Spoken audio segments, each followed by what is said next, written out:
예, 얼마 전에 유튜브 방송을 보는데요. 유튜브에 조용기 목사님 설교가 이렇게 떴습니다. 제가 직접 찾은 건 아니고 좀 알고리즘이라 그러죠. 사용자의 선호도에 따라서 이렇게 뜨는 게 있는데 저도 생각하지 못하게 조용기 목사님 설교가 떴어요. 근데 지금 설교 뜨면서 제목이 뭐냐면 설교 테이프 판 것 중에서 조용기 목사님 설교 테이프 중에서 최다 판매량 1위를 기록한 것이다 라고 제목이 떠 있었습니다. 언제 한 설교인가 봤더니 1986년도 설교였어요. 이제 그 설교를 듣게 되죠. 일단 86년도만 해도 그때 대단하지 않았습니까? 우리 한국교회가 한창 뜨거울 때였고 또 순복음교회도 아주 전 세계적인 교회로서 수십만 명이 모였을 때였고 조용기 목사님도 86년도 하면 벌써 그때만 해도 젊으셨고 가장 전성기를 달릴 때셨고 또 더군다나 그런 어떤 교회 설교 가운데도 가장 많은 테이프가 팔린 설교라 그러니까 궁금해졌어요. 도대체 어떤 설교였을까? 또 그 시절이 그립기도 하고 그때 참 힘이 있었던 그런 교회의 설교인데 하면서 이제 설교 내용을 듣게 되었습니다. 한 30분 남짓했는데요. 요한계시록 1장 설교 내용이었습니다. 그 설교를 들으면서 든 생각은 첫 번째는 그런 생각이 들었어요. 단순한 스타일이셨구나. 단순한 스타일이시다. 그냥 한 절 읽고 한 절 해석하고 또 한 절 읽고 한 절 해석하고 단순하셨어요. 그리고 뭐 주석책을 보면 다 알만한 그런 내용들 단순하게 설교하셨고 또 어떤 부분은 좀 짚어야 될 분이 있다 그러면 이제 그 구절은 특별히 적용도 잠깐 하시고 한 절 읽고 한 절 해석하고 단순하셨어요. 두 번째 든 생각은 들으면서 보니까 대중적이었어요. 요한계시록이 또 어려운 책이라면 책이지만 주석이 있는 내용 그대로 하지만 대중적으로 알아듣기 쉽게 이렇게 한 절 한 절 설교하시고 한 가지는 뭐가 있었냐면 요한계시록 자체가 상당히 이제 여러 신학적인 노선이나 관점이 있는 책 아닙니까? 상징적인 게 워낙 많으니까요. 풀기가 쉽지 않은 그런 말씀인데 어떤 부분은 좀 저와 관점이 좀 다른 부분도 있었습니다. 노선이 다르다거나 할까요? 예, 뭐 예를 들면 이제 그 요한계시록 2장부터 지상의 7교회가 나오는데 그 7교회를 교회의 7시대를 나타내는 것이다. 이렇게 잠깐 언급하시더라고요. 뭐 좀 전문적인 표현으로 하면 뭐 세대주의적이라 할까요? 사람마다 신학적인 관점이 있는데 지상의 7교회를 교회 7시대라고 표현하시나? 그러면서 좀 저 개인적으로는 또 요즘 이제 신학이 그만큼 또 그때와 많이 또 더 많은 신학 저작물이 나왔으니까요. 이런 걸 비교해 봤을 때는 좀 당장 받아들이기 어려운 그런 부분도 없지 않아 있었습니다. 결론은 뭐냐면 야, 역시 조용기 목사님 설교가 탁월하시구나. 야, 세계적인 교회, 수십만 명이 모이는 교회, 참 그렇게 강력한 그런 역사를 했던 그런 교회 목사님 설교가 역시 남다르구나. 어떻게 이런 설교를 하실 수 있을까? 그것보다는 단순한 스타일로 하시네. 그리고 되게 대중적이시네. 이것도 심지어 어떤 부분은 좀 신학적인 어떤 해석에 있어서 쉽게 납득하기가 또 쉽지 않은 부분도 심지어 있으시네. 이런 생각을 들면서 역시 하나님께서 하시는 거구나. 하나님이 하시는 거구나. 성령께서 하시는 거구나. 어떻게 저는 수십만 명이 모일 수 있나? 어떻게 하루에 한 주에도 2,000명씩 올 수 있나? 그럼 사람 힘으로 되겠습니까? 그 중에 가장 탁월했다고, 가장 많은 사람들이 봤다고 하는 설교 테이프였는데, 물론 많이 봤다고 다 좋다고 할 수는 없지만, 어떻게 그럴 수 있나라고 했지만, 역시 하나님께서 역사하시는 거예요. 조용기 목사님이 참 훌륭한 목사님이시고, 참 귀한 목사님인 건 분명하지만, 그분 역시 한 인간으로서, 막대기로서 하나님 사용하셨고, 그 가운데 성령께서 강력하게 역사하셨어요. 하나님의 영광을 친히 받으시는구나. 하나님의 영광을 사람들에게 빼앗기지 않는구나. 친히 하나님께서 그렇게 하여 영광을 받으시는구나. 이런 생각을 하게 됐습니다. 사사기 말씀에도 보면 성경 전부가 그렇지만 사사기 말씀만 봐도 하나님께서 사용하셨던 그 인물들의 면면을 보면 평범하다 못해 약점이 많은 사람들이었어요. 그 사람들로서는 근거할 만한 것이 이렇게 딱히 나오지 않는, 막대기지만 하나님이 사용하시니까 능력이 있는 그런 인물들이 많이 나오죠. 예를 들어 사사 중에서 애굽 같은 사람 보면요, 왼손잡이 아니었습니까? 왼손잡이라고 나오는데 히브리어 성경 원어에 보면은 오른손을 쓰지 못하는 사람이라고 나와요. 그러니까 어떤 군인으로서 한쪽 손을 쓰지 못한다는 건 약점 아니에요. 왼손잡이인데 그 약한 게 오히려 하나님 손에 붙으니까 강점이 돼버리는 거예요. 그래서 상대편의 그 왕이 설마 이 사람이 왼손을 쓴다고 생각 못한 거였겠죠. 오른손을 쓰지 못하는 사람이니 안심하고 있다가 칼을 빼가지고는 왼손으로 왕을 죽임으로써 이스라엘을 구원하는 그런 역사가 있더라. 또 예를 들어 삼갈 같은 사사가 나오는데요. 성경의 기록에 보면 참 재밌죠. 소몰이 하는 막대기, 소모는 막대기예요. 그게 무슨 군사용이겠습니까? 그거는 농기구용으로 쓴 거잖아요. 애초부터가.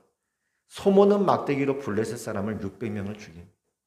그것이 하나의 또 상징적인 의미가 아닌가 싶어요. 우리 인간들 역시 하나님이 보시기에는 영적인 군사로서 딱히 쓸만한, 인간으로 봐서는 부족해 보이는 그냥 농기구에 쓸만한 그런 인물인지 모르겠으나 그것이 하나님의 손에 붙들리니까 강력한 역사가 돼서 영적인 군사가 되어져서 하나님의 뜻을 이루어드리더라. 거기에 도구로 쓰임받더라 하는 것 아니겠습니까? 그런 이제 삼갈 같은 사람도 있고, 물론 이제 드보라 같은 사사는 여인이었습니다. 그런 여인도 있었고요. 오늘 우리가 이 말씀에서 보는 기드온 같은 사람은 상당히 소심한 사람으로 등장을 합니다. 이순신 장군처럼 용맹한 사람으로 등장하는 게 아니라 겁 많고 소심한 그런 군인으로 등장하더라 하는 것이죠. 당시 이스라엘이 국력이 약했거든요. 우리나라도 국력이 약할 때마다 왜구들에 침입해가지고 우리 농부들을 힘들게 하지 않았습니까? 이스라엘 당시도 국력이 약했기 때문에 타작할 때만 되면 주변국들에서 막 쳐들어와가지고 약탈을 한단 말이에요. 처음에 이제 성경에 보면 기드온이 어떤 무대에 어떤 모습으로 첫 무대를 등장하냐면 처음에 이제 이렇게 등장을 해요. 거북선을 타고 왜구를 물찌르는 그런 용맹한 사람으로 혼자 싸우는 사람으로 등장하는 게 아니라 밀을 타작하는데 포도주 틀에서 타작을 합니다. 이런 밀을 타작하면 보통 이제 넓은 데서 타작하지 않습니까?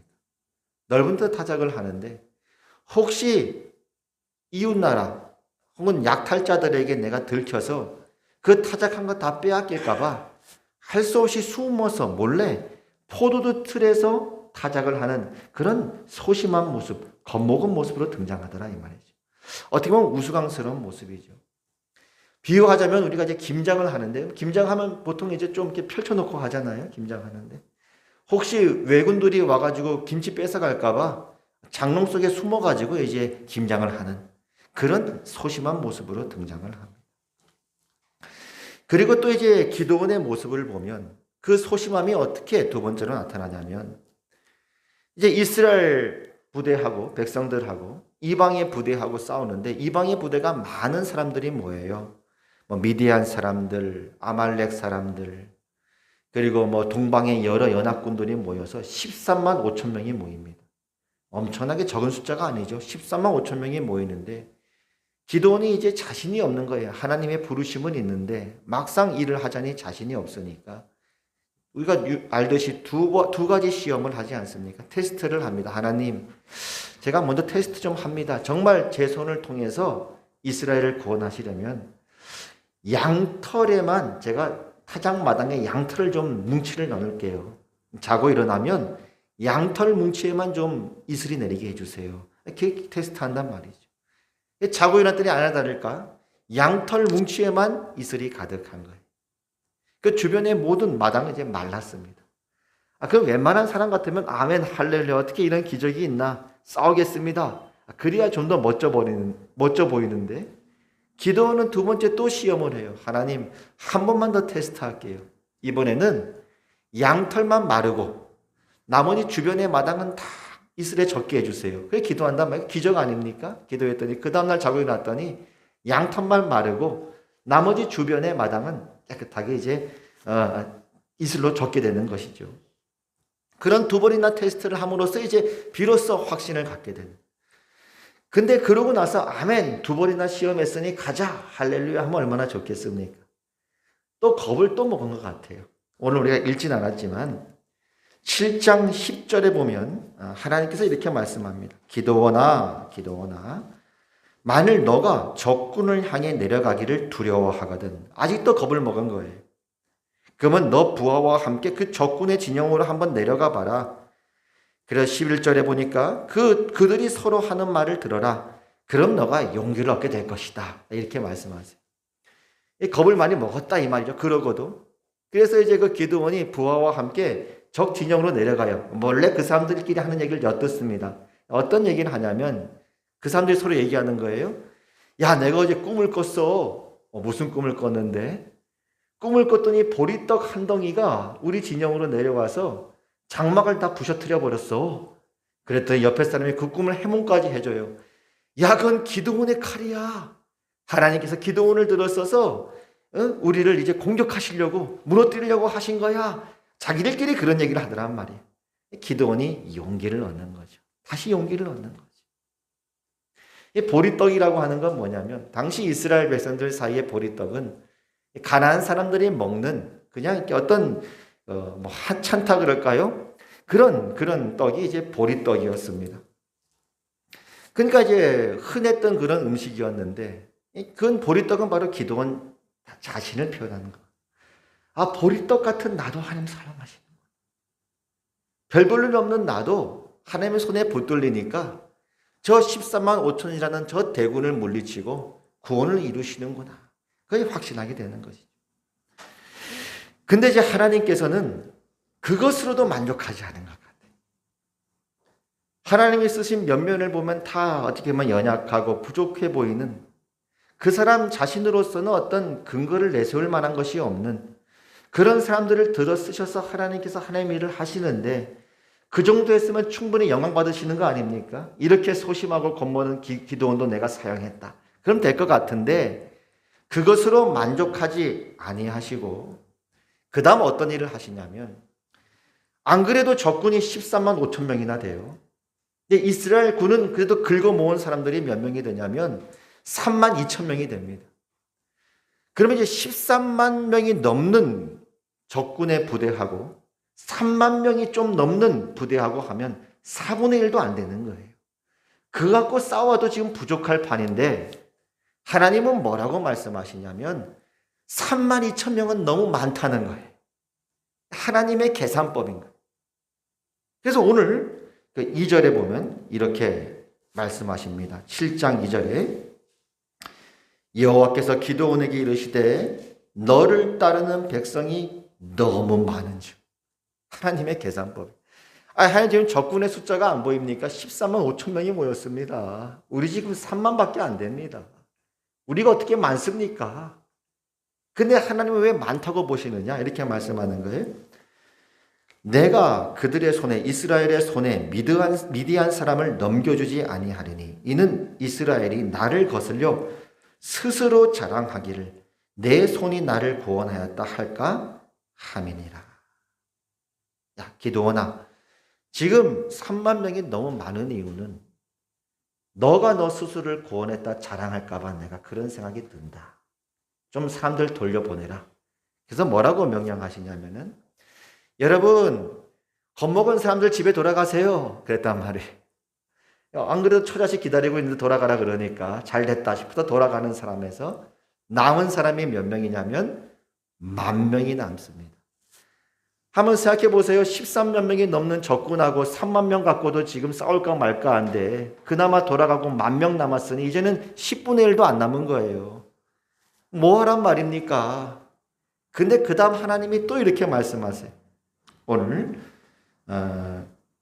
4절 보니까 이렇게 말씀합니다. 여호와께서 또 기드온에게 이르시되 백성이 아직도 많다는 거예요. 아직도 많아. 10,000명은 너무 많아. 아니 10분의 1도 안 되는데요. 아니야. 너무 많아. 10,000명 가지고도 이겼으면 너가 이겼다 그럴 거지. 너 그렇게 자랑할까 봐, 착각할까 봐 내 그런 생각이 들어. 10,000명도 많으니까 너 그 10,000명 남은 사람들 데리고 물가로 내려가. 내려가 가지고 거기서 사람들 모습 보고 내가 몇 명 취해 줄 테니까 그리 알아. 그래서 10,000명을 데리고 이제 물가로 내려가는 거예요. 내려갔더니 어떤 사람들은 무릎을 꿇고 물을 마십니다. 무릎 꿇고 물을 마시는 사람들이 97%입니다. 대부분 그랬다는 거죠. 10,000명 중에 9,700명이 무릎 꿇고 마셔요. 일반적으로 그렇게 마시나 보죠. 근데 이제 어떤 사람들은 물을 손에 이렇게 움켜쥐고 핥아요. 핥아서 마시는 사람이 있는데 이 사람은 3%였어요. 300명이었습니다. 10,000명 중에 300명. 그러니까 하인 뭐라고 말씀하시느냐. 저 3%면 됐다.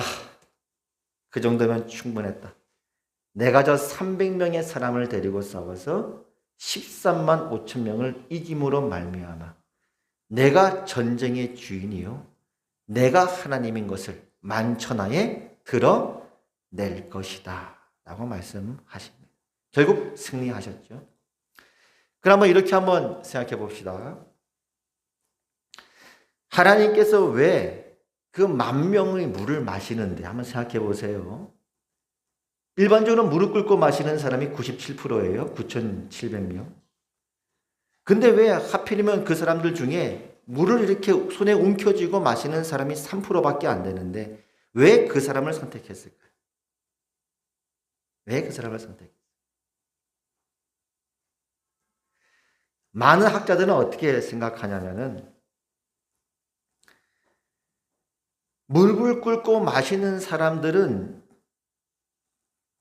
그 주의하는 마음이 없다는 거예요. 그냥 벌컥벌컥 그냥 물 마시다 보면은 화살이 와도 모르니까 주의가 좀 부족한 사람들인데 그래도 손을 딱 움켜쥐고 마시면 좌우를 돌아볼 수 있잖아요.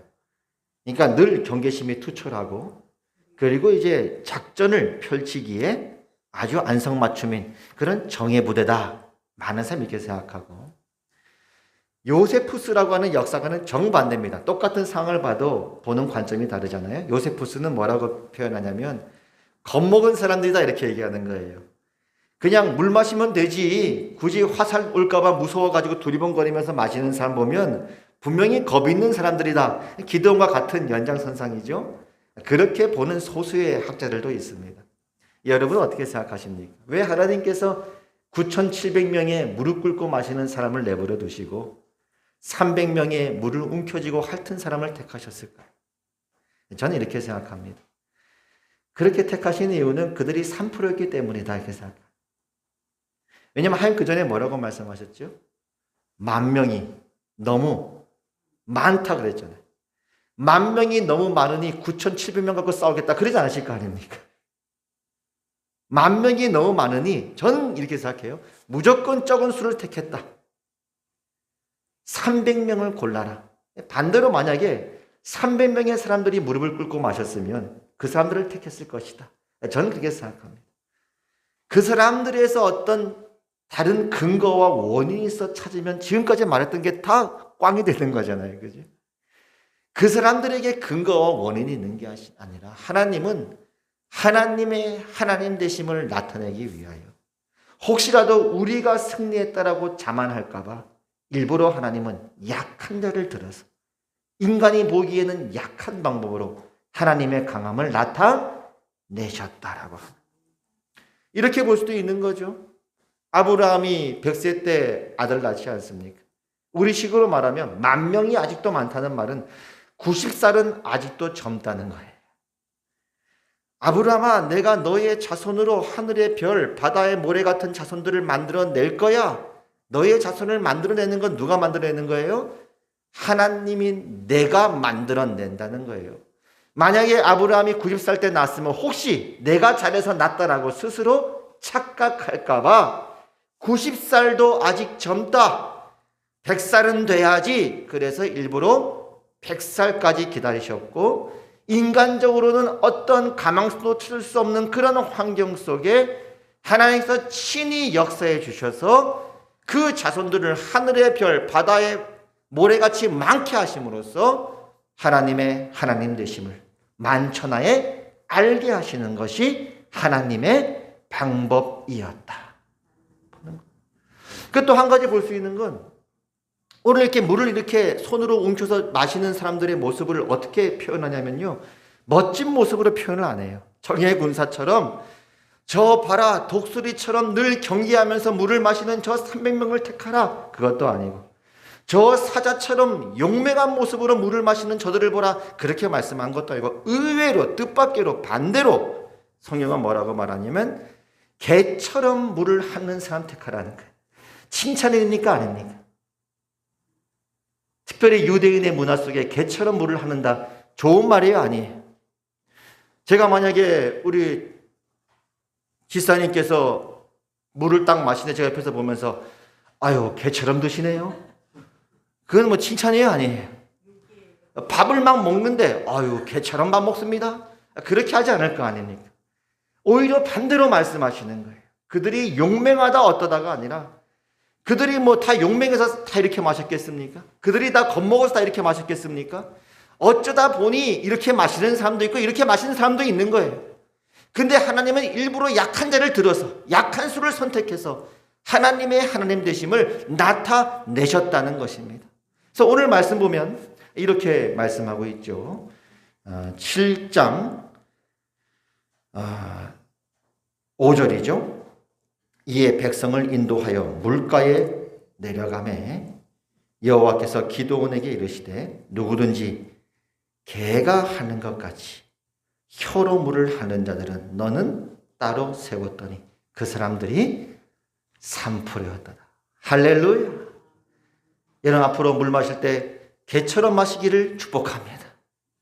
하나님의 방법. 기드온뿐만이 아니죠. 그 다음에 나오는 입다 같은 사람은 기생의 아들입니다.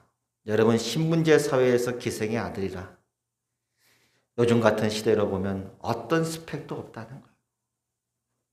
이력서에 쓸 것도 아무것도 없고 내세울 것도 없고 인간적으로 봐서는 아무것도 없는 그런 사람을 하나님은 들어서 사용하신다. 그 다음 뭐 삼손 같은 사람은 잘 알지 않습니까? 얼마나 약함이 많은 사람이었습니다. 여러분 하나님께서 사용하시지 못할 사람은 없습니다. 하나님 저는 부족합니다. 저는 연약합니다. 저는 지혜도 지식도 부족합니다. 이거 기억해라. 내가 너를 붙들면 내가 사용하고자 하면 나는 사용하는 것이다. 그래서 내가 하나님이라는 것을 천하에 드러내고야 말 것이다. 아멘입니까? 오늘 우리 귀한 특송 잘 들으셨습니까? 저는 이 특송이 우리 이은숙 지사님의 목소리도 아름답고 또 준비하는 모습도 참 귀하고 몇 주 동안 준비하고 오늘도 얼마나 이렇게 예쁘게 이렇게 옷을 입고 오셨는지 하나님께 드리는 모습으로 드리는지 모르겠습니다. 그 모든 것이 우리의 고백이기에 더 귀한 거 아닙니까? 여기에 모인 우리 주의 은총 받은 자여라. 시험을 당할 때도 내 믿음 더욱 굳세라. 오늘 어떤 분이 무명으로 났는지는 모르겠어요. 그러나 그 고백이 너무 귀해서 읽어드렸습니다. 여호와는 나의 목자시니 세상 시험 가운데서도 승리케 하신 하나님을 찬양합니다. 그렇지 않습니까? 그렇게 우리 모두를 하나님께서 이 세상 속에서는 마치 양을 이리 가운데 보내는 것처럼 우리 모두는 하나님의 양대로서 하나님의 도움 없이는 살 수 없는 자들이지만 하나님의 능력이 우리 가운데 임했을 때 하나님의 성령의 기름 부음이 우리 가운데 임했을 때 넉넉하게 예수 그리스도의 이름으로 말씀과 기도로 승리하고도 남을 줄을 믿습니다. 그래서 여러분 이렇게 이 시간 한번 여러분 하나님 앞에 올려드리시길 바랍니다. 하나님 제 자신을 하나님께 드립니다. 저의 주인이 되어 주사 저를 사용하여 주시옵소서. 저 자신을 드립니다. 성령으로 저를 사로잡아 주세요. 우리 자녀들도 마찬가지죠.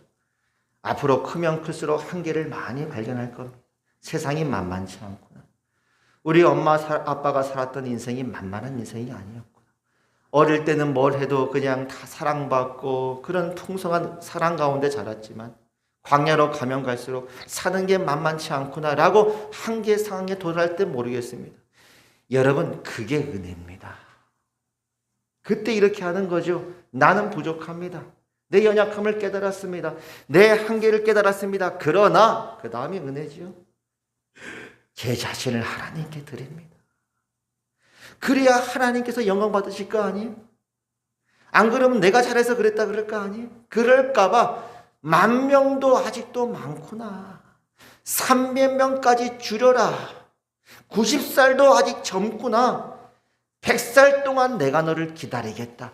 그 기다림의 기간이 요즘 우리 젊은이들 살아가는 삶 아닙니까? 그래야 하나님이 쓰시기에 편한 사람이 되니까요. 그것이 하나님의 방법이니까요. 어느 누구도 하나님 앞에 자랑치 못하도록 하는 게 하나님의 뜻이니까.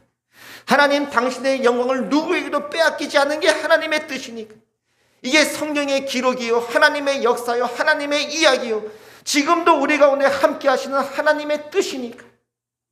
그래서 우리 젊은이들에게 이야기합니다. 살면 살수록 한계상에 부딪힙니까? 절호의 기회입니다. 하나님 반드시 여러분을 들어 쓰실 것입니다. 그 하나님께서 홀로 여러분을 통해 당신이 친히 영광을 얻으실 것입니다.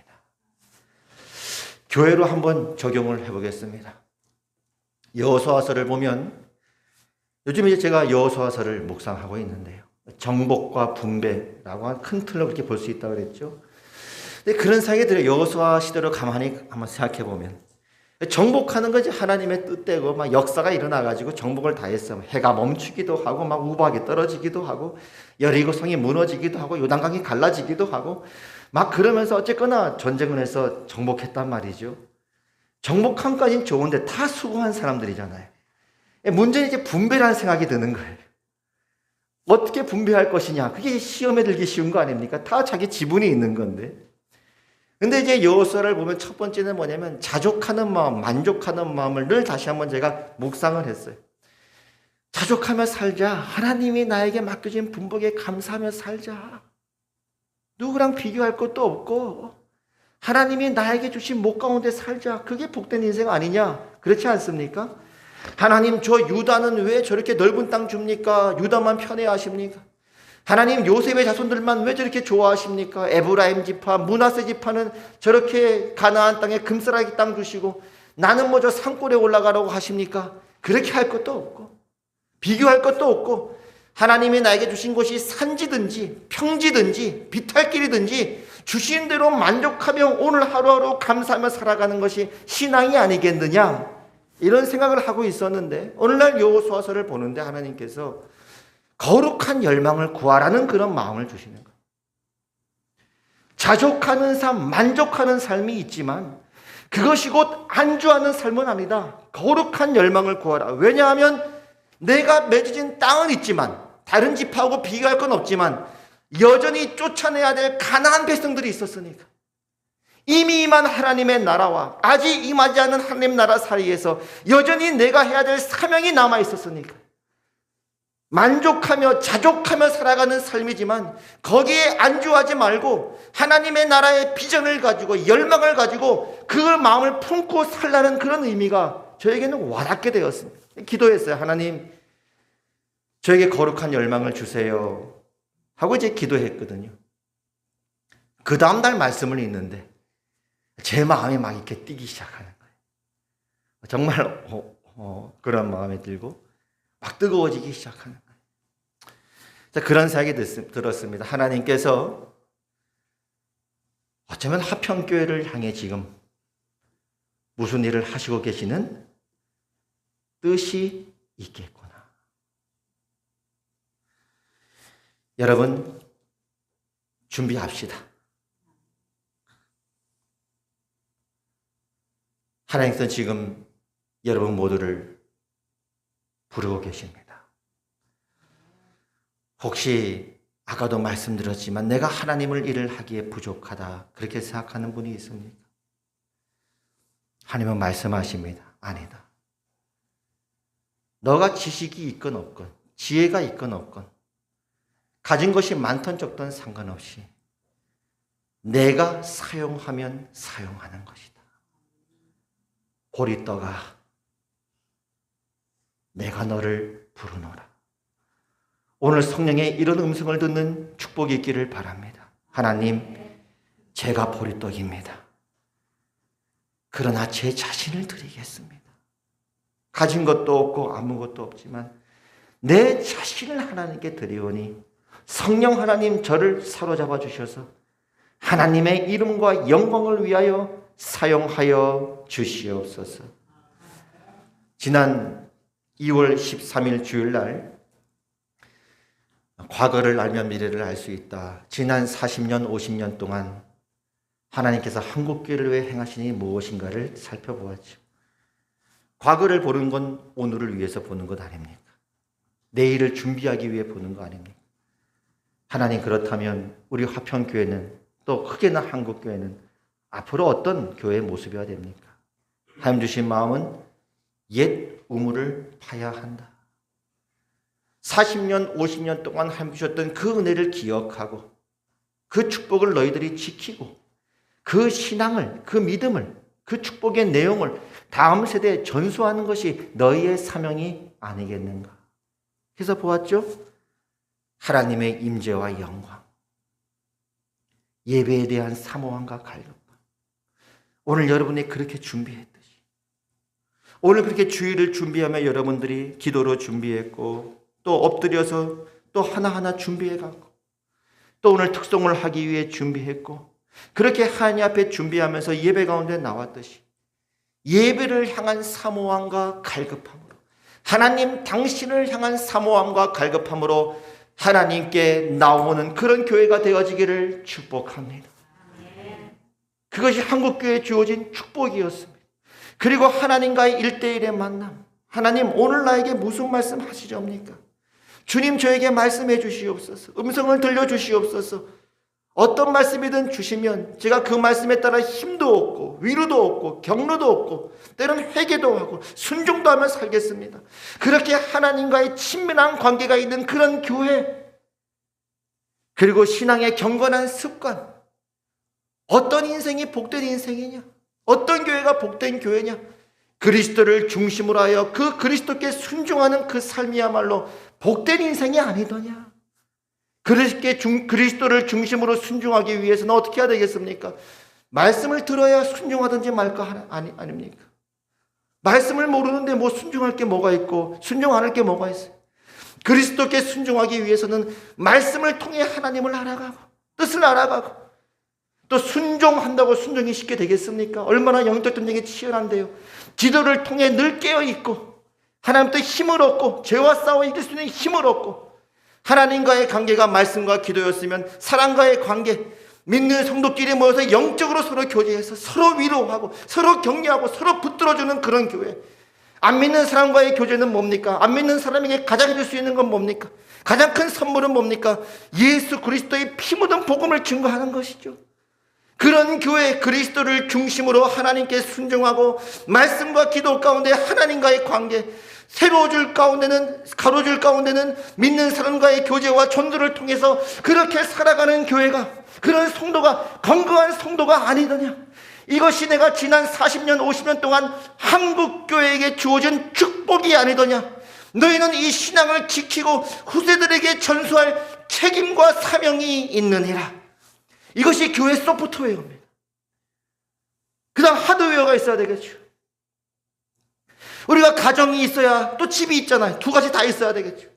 아무리 집이 화려해도 좋아도 가족끼리 화목하고 불화하다면 어떻게 행복하다고 할 수 있겠습니까? 그러나 동시에 가족끼리 아무리 화목하고 가정이 좋아도 살 집은 있어야 될 거 아니에요. 다리 밑에 살 수는 없는 거 아닙니까? 하드웨어와 소프트웨어. 이제 우리 화평교회 가운데 하나님께서 허락하신다면 새로운 터전을 허락하여 주시옵소서. 우리가 많은 시간 동안 기도해 왔습니다. 3층에서 어떻게 벗어날 수 있을까? 만약에 하나님의 뜻이거든, 이것이 야망이나 욕망이 아니라 하나님의 신 뜻이라거든, 하나님 이루어 주시옵소서. 지금부터 여러분 기도하면서 준비하시기를 축복합니다. 지금부터 기도하면서 엎드리시기를 축복합니다. 하나님께서 여러분을 들어 사용하시고야 말 것입니다. 하나님의 뜻이라면 말이죠. 우리 교회도 또 건축위원장님도 계시고 건축위원들도 계시고, 여러분 그렇게 함께 마음을 모아서 지금부터 기도로 무릎을 꿇으시는 축복이 있기를 바랍니다. 그렇게 하드웨어와 소프트웨어가 준비가 되면 이제 앞으로 이 새로운 사사시대, 절대 진리를 부정하는 각기 소견대로 행하는 그런 영적 사사시대 가운데 어쩌면 하나님은 지금도 살아계시고 지금은 역사하는 분이, 지금도 역사하시는 분이십니다. 모세 같은, 여호수아 같은 그런 카리스마적인 지도자는 아닐지라도, 한경진 목사님, 손양원 목사님, 주기철 목사님, 그런 탁월했던 그런 목회자는 아닐지라도 어쩌면 보리떡 같은 우리까지도 하나님을 사용하셔서 하나님의 영광을 드러내진 않을까요? 새롭게 준비된 영혼들을 하나님께서 우리 화평의 무리로 불러주시지 않을까요? 여러분이 그렇게 준비된 하나님의 사람들로 기도로 함께 나아갈 수 있기를 축복합니다. 하나님의 뜻이면 반드시 이루실 것이고 여러분을 사용하실 것입니다. 하나님, 인간은 참 약합니다. 무엇이 비전인지, 무엇이 야망인지 구분하기가 참 어려운 것이 인간의 약함이고 연약함입니다. 하나님, 저는 아예 저에게 주신 분복에 감사하며 만족하며 목회적인 야망과 그런 욕심으로 목회하는 자가 아니라 하나님의 뜻을 따라 살아가는 그런 교회를 세우고 싶습니다 라고 했던 저에게 하나님은, 그렇다, 그러나 자족하는 마음이 곧 안주하는 마음은 아니다, 거룩한 열망을 품어라, 화평교회를 향한 뜻이 내게 있단다. 만약 이것이 하나님의 뜻이라면 성령께서 지금 이 시간 우리 모두를 한 마음을 품게 해주셔서 우리를 통해 이 영적 사사시대 하나님의 영광을 드리는 자들로 여러분 모두를 사용해 주시기를 축복합니다. 기도하겠습니다.